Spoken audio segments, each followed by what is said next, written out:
Welcome to the Real Estate Espresso Podcast, your morning shot of what's new in the world of real estate investing. I'm your host, Victor Menashe.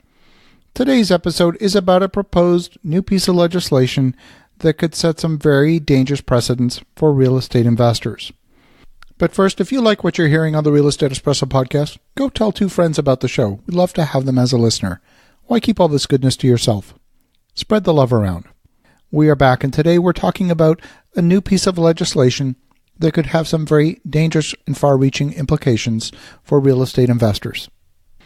Amazon's new deal for a second headquarters in Long Island City, New York, has prompted New York State Senator Michael Gianaris to draft legislation that would prohibit the buying or selling of real estate based on any non-public government action. The idea behind the legislation is that the law would be similar to federal securities law that bars an individual from trading stock in a public company based on insider information. I've listened to several interviews with Senator Gianaris, and I also contacted his office for commentary, but he was not available. The senator seems to be on a crusade to oppose the Amazon investment in the New York area. In particular, he's against the idea that any state government provide financial incentives for Amazon to relocate into the New York area. Senator Gianaris, a Democrat who represents Long Island City and the Astoria neighborhood in Queens, drafted the proposed law. It would make such real estate transactions a felony punishable by up to 4 years in prison. He says that insider trading is illegal in the stock market, but in the real estate market, not only is it legal, it's part of the fabric of private real estate sales. In my view, such a move could force all real estate transactions out into the public market. It could have the side effect of making private sales of real estate illegal if there's any government decision involving the property that could affect its value. The fact is, virtually every bureaucratic step in the entitlement process falls under that definition. The implications for developers are profound.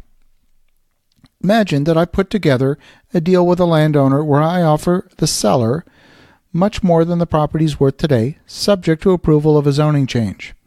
In that scenario, the seller is getting a good deal. The new value is being created for the seller, and I, the buyer, mitigating the risk of buying the property before the zoning is approved. Unless the new zoning is approved, the land is worth zero to me. Under the new proposed legislation, a private deal like this could be deemed to be a felony. And Mr. Gianaris said that the final language of the bill is still being drafted in Albany, where he plans to introduce it at the start of the next legislative session in January. He said he expects many colleagues to co-sponsor the bill, as Democrats regain control of the New York State Senate for the first time in close to a decade. He's been adamant there's no reason that trading on inside information on stocks is illegal, but allowing it for a commodity like real estate should be allowed. He said we need to change the law to clarify that this is not okay. Now, Senator Gianaris' comments are in response to a flurry of real estate activity surrounding the Amazon announcement. However, despite the activity, there doesn't seem to have been any actual insider purchases by Amazon employees prior to the announcement. All of the activity seems to have been after the announcement. And strangely, the senator is at odds with the Democratic Mayor de Blasio and Democratic Governor Cuomo, both of whom strongly supported the Amazon deal. The proposed new legislation is an example of government overreach into free markets that are operating correctly. And the implications are very far-reaching. Let's say that an investor signs an agreement of purchase and sale for a property, the zoning changes, and then the buyer decides to assign the agreement to a new buyer. If there's deemed to be a failure to adhere to the new law, could the assignee be held liable for breaking the law? Would the assignor, who actually never purchased the property, be held liable for breaking the law? Let's say the government's considering a new initiative. It's not public, and of course you don't know about it because it's not public. You buy a property, and lucky you, the very next day, government decides to announce their bold new plan for a new subway stop a block away from your property. The value of your property just shot up overnight, and guaranteed you will be investigated under this new law. During the investigation, even though you're innocent, you won't have the freedom to move forward with your plans. Your bank loan might be called.